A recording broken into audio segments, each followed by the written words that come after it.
Good morning, students. Welcome to Good Samaritan School Isapur online classes. This is your science class. Today we are going to study body movements, types of joints. So let's begin. The first type of joint is ball and socket joints. This is the type of joint in which ball-shaped surface of one bone fitted into the cavity. Cavity means a hollow space of another bone, also called socket. So, a ball shaped bone is fixed into a socket. Socket is a cavity or a hollow space. In this type of joint, movement can be done in all the directions. So, you can see in this one, this is the hip joint.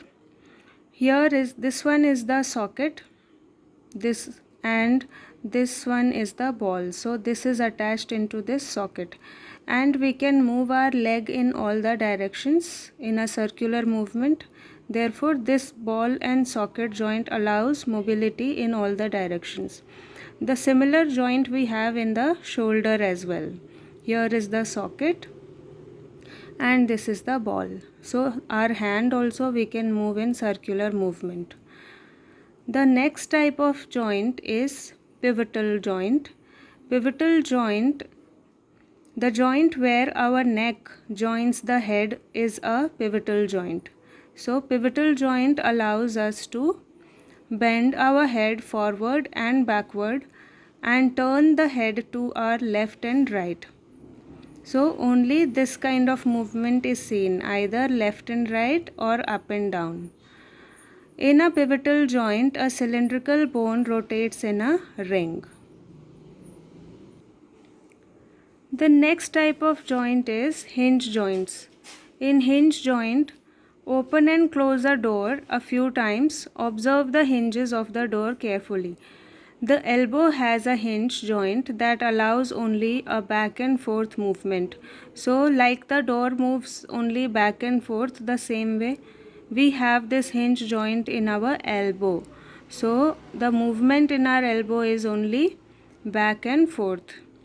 So this is how it looks. Only this kind of movement is possible here. This like this and back again. This is a hinge joint. The fourth type of joint is the fixer joint.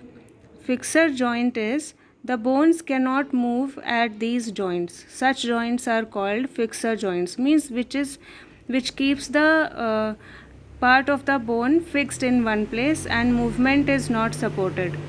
Try to move your lower jaw away from your head. Now try to move the upper jaw. It is not movable, right? The upper jaw you cannot move, only the lower jaw can be moved.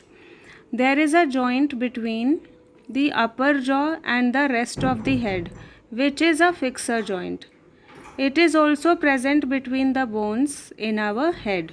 So these are the bones which do not allow the movement. Here you can see the upper jaw is connected to the rest of the head. So we cannot move the upper jaw, this part. Only we can move the lower jaw. So I hope you understood all the types of joints. For your homework, you have to learn the 4 types of joints. We will meet again in the next class.